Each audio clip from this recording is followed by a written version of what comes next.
अस्सलामु अलैकुम वरहमतुल्लाहि वबरकातुहू। अल्लाहुम्मा सल्ली अला सय्यिदिना मुहम्मद व अला आलि सय्यिदिना मुहम्मद सल्लल्लाहु अलैहि वसल्लम। प्यारी बहनों, आज की वीडियो एक अजीम हदीस पर है जो नबी सल्लल्लाहु अलैहि वसल्लम ने मिंबर पर खड़े होकर बयान फरमाई। ऐसी हदीस जिस पर जिब्राईल अलैहिस्सलाम ने 3 दुआएं की। ये हदीस हमें याद दिलाती है कि वालिदैन जन्नत का रास्ता है, रमज़ान मगफ़िरत का दरवाज़ा है और दुरूद पाक ईमान की खुशबू, दिल की रोशनी और निजात का ज़रिया है। आज की इस वीडियो में कुरान और हदीस की रोशनी में दिल को छू लेने वाला पैगाम सुनिए और अपनी दुनिया आखिरत रोशन कीजिए। आज मैं आपके सामने वो अहादीस पेश कर रही हूँ जो नबी सल्लल्लाहु अलैहि वसल्लम ने मिंबर पर खड़े होकर बयान फरमाई। सहाबा इकराम हैरान थे कि नबी सल्लल्लाहु अलैहि वसल्लम चढ़ते ही 3 मरतबा आमीन आमीन आमीन फरमा रहे हैं और फिर जब वजह पूछी गई तो ऐसा राज खुला जिससे सहाबा इकराम के दिलों को हिला दिया। प्यारी बहनों, पहली दुआ वालिदैन की खिदमत छोड़ने वाला।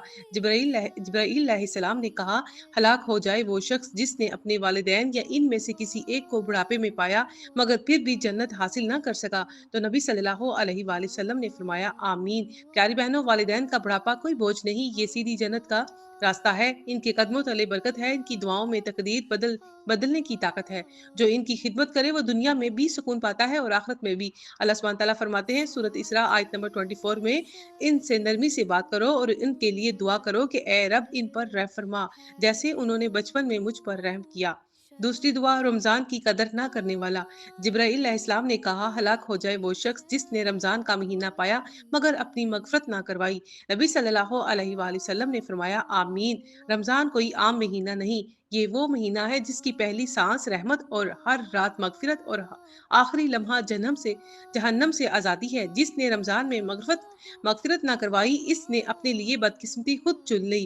कुरान कहता है सूरत बकरा आयत नंबर 185, रमजान वो महीना है जिसमें कुरान नाजिल हुआ और जो इंसान के लिए हिदायत है।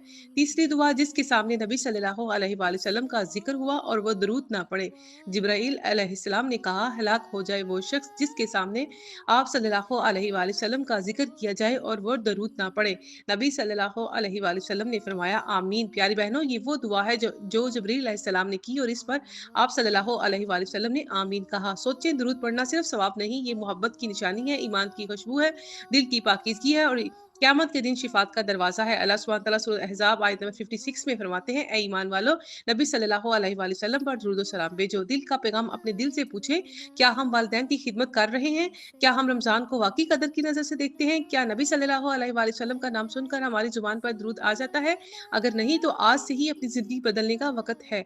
आज की नियत, या अल्लाह मैं वालिदैन की खिदमत करूँगी, रमज़ान की कदर करूँगी और नबी सल्लल्लाहु अलैहि वसल्लम पर कसरत से दुरूद व सलाम पढ़ूँगी। मेरी ज़िंदगी, मेरा दिल, मेरा घर